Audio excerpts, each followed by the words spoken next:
Welcome to the Heavy Spoilers Show. I'm your host Paul, and it's the return of the batch once again, for the last time in a long time, as we are at the finale of Season 1. The ending has a lot to unpack from it, and it's filled with Easter eggs, hidden details, things you missed, and also some hints towards what could be happening in the future. Now last week we joined our group as they returned to Kamino to rescue Hunter, who had fallen into the crosshairs of Crosshair. He offered Hunter a choice to either join the Empire or be destroyed, but the antagonist quickly learned that the Imperials aren't exactly team players. The batch returned to their home in order to rescue Hunter, and they found it completely abandoned. It turned out that this was a trap set by the Empire, who rained fire on the location, destroying it in one of the most impactful scenes of the season. Now shoutouts to Eckhart's Ladder, who pointed out that it was actually clones that were pulling the trigger, which makes this even more messed up.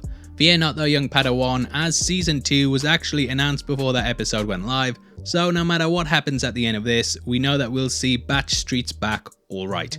But what does happen with that ending? Well, that's what we're going to be breaking down, and from here on out it's full spoilers ahead.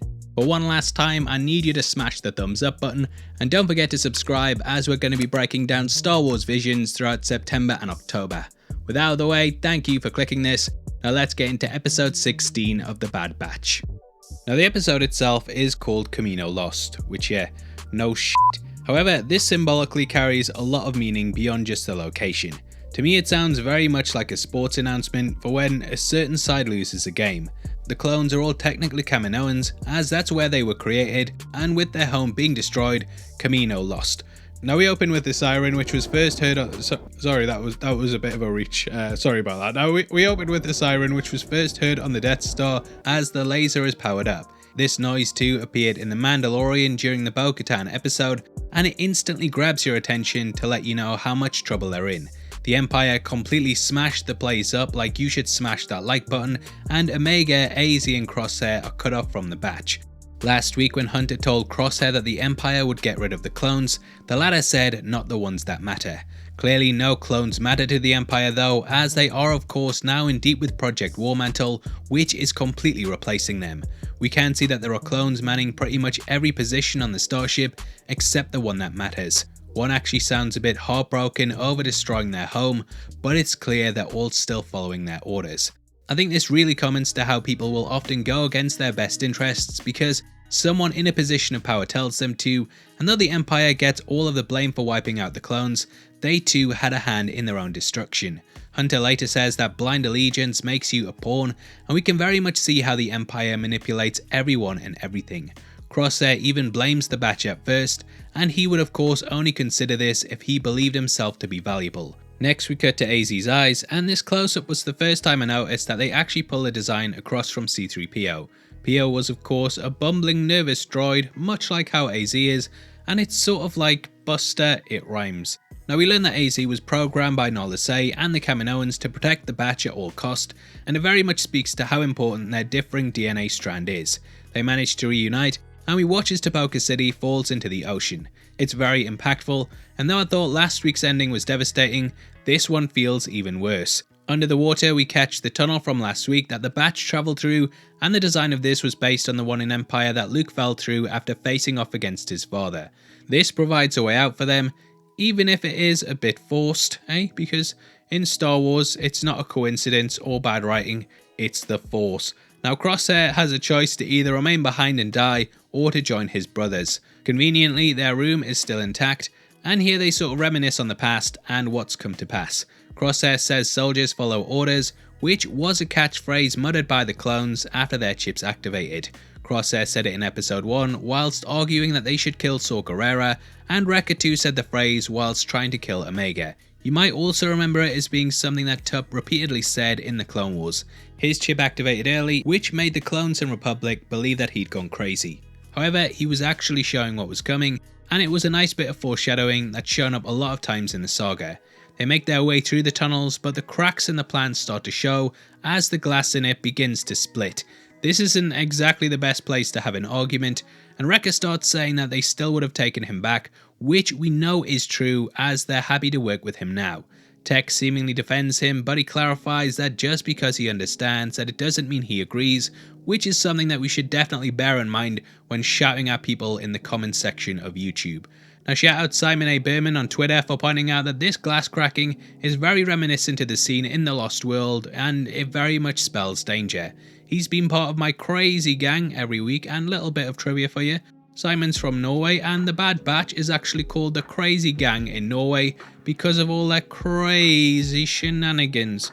Now the tunnel is no longer protected, and they're attacked by a giant fish. This is one that I don't think we've encountered before, and it looks like a cross between an OPC killer, a Kolo clawfish, and the Sando aqua monster, which all appeared on Naboo in The Phantom Menace. We get confirmation of our theory last week that Omega is actually older than the Batch, and though it was pretty obvious from what they were saying, it's nice they said it out loud so we can give ourselves a pat on the back.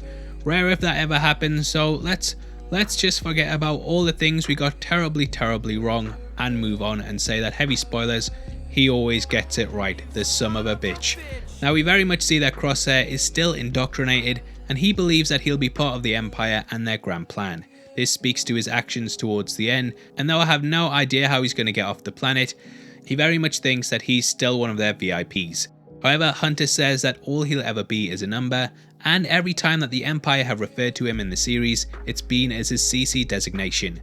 We learn that Omega was very much alone until the Batch were created, and this explains why she was so enamored with them in the first place. Now I haven't mentioned this in the breakdown so far, but the face tattoos the Batch have are actually a nod to the New Zealand Moko. This is the traditional art of tattooing a sacred part of the body in order to express one's identity. The Batch themselves all carry New Zealand accents due to them being clones of Jango Fett, who was played by Tamira Morrison, so this is a nice little nod to that. Using the cloning tubes, they float to the surface, and this has some symbolism as they were of course created in these and now they're being used to save their lives. However, it's not all plain sailing, and AZ has to push the debris out of the way as his power supply diminishes. Omega gets caught, and he pushes her to the surface before conking out. If only we had a gonk droid or something at this point, we need you gonky. Now his death was almost one of the saddest in the season, and he gets a Jack and Titanic moment which makes Omega dive in after him.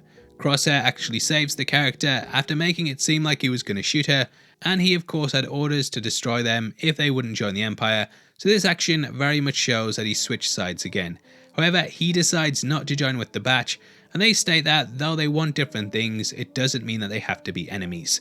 They look over the ocean and see the destruction, and this is one of the rare times that we've seen Kamino in the daylight. It was actually shown in the Battle of Kamino like this, but as I've said, we hardly ever see it in this light. Typically, it's always shown at night amongst the storms, and this change-up makes a nice emotional moment. Omega says that he's still their brother, and they leave him to an uncertain future, which again, no idea how he's going to get off this. Now we cut to Nala Se being transported to a cloning facility. I believe that she is being transported by Delta Squad, who have shown up in the Clone Wars before, and also Republic Commando. The Imperial scientist that arrives is wearing very similar clothing to what we saw the top heads donning in Rogue One, and they tease out what's to come. We theorize that Nala Se's expertise in cloning would lead to creating Force-sensitive ones such as Snoke, and of course Palpatine. It's nice to see that Palps was already putting contingency plans in place for his defeat, and potentially next season we will see the building blocks for that. Grogu was of course a paramount target for the Empire so that they could carry out their clone experiments, and we may see things from the other side that fills in the blanks for the clone tank reveal in The Mandalorian. I believe next season that Crosshair will try and rejoin the Empire, but that this time he'll be disenfranchised due to how they treated him in comparison to his brothers. He might even learn of the experiments and potentially try and warn the Batch and also the Rebels. I think we will get a lot more of Nala Se too, and that the next entry will fill in the gaps between this and the sequel trilogy. This series did a great job of filling the blanks in between the prequel and original one, so that makes the most sense to me. I was actually surprised at how little things like the Rex setup didn't pay off, and I'm guessing that we'll probably see him next time. I also imagine Gregor will show up, as we know he's with Sid, and I'm actually looking forward to seeing a little clone family forming. Anyway, that season can't come fast enough, and I hope you've enjoyed us breaking down this episode too. Now as for my thoughts on the series as a whole, looking back I can't believe how far we've come. Seems like yesterday I was sitting down for that 70-minute first episode, and the show has kept me pretty entertained week to week. I think when I go back and binge watch it to catch up with whatever Disney have for us in the future, that I will probably skip a couple of episodes here and there that didn't really add to the overall plot, but in the end I did enjoy it on the whole. Now this was really a season that I think showed the direction that Disney should be going in the future with Star Wars. When they've tried to tackle the main trilogy and those involved in it, things have been, let's say, rather mixed, but when they take the unknowns, I think they work really well. That's pretty much across the board, and with this and also The Mandalorian, I think the best path to travel on for the company is to just take us on a journey with characters that fans aren't already invested in. Because, yeah, let's be honest, no one hates Star Wars more than Star Wars fans. Following the group week to week has allowed me to get attached to these characters, so I've come to say hello to the newbies, whilst also saying goodbye to the prequel trilogy. This felt like a great closing of the book on that saga, and though I know the time period will probably return, the show has succeeded in giving us a farewell to the clone army. I do wish that Crosshair and the Imps had have taken a bit more of the focus, as I think the most interesting part of the story this season was watching the formation of the new galaxy and how the Empire enforced their rules. I also wish that we saw more things from the clones working inside the Empire that slowly realised they were being ousted, though some of the Kaminoans did provide that. However, saying all that negatively, yeah, it has been a fun ride, and I hope that you've enjoyed spending 16 weeks with me breaking it all down. I would of course love to hear your thoughts on the show in the comments below, so let me know before you go. Now we are running a competition right now and giving away 3 MCU box sets on the 30th of August. All you have to do to be on the chance of winning is like the video, make sure you subscribe with notifications on, and also drop a comment. We pick the winners at random at the end of the month, and the ones from last month are on screen right now, so if that's you, then message me on Twitter at Heavy Spoilers. If you want something else to watch, then make sure you check out our breakdown of What If Episode 1, which will be linked on screen right now. We've gone over the entire thing from top to bottom and pointed out all the Easter eggs, so it's definitely worth checking out if you want to know more. With that out of the way, thank you for sitting through the video. I've been Paul, and I'll see you next time. Take care, peace.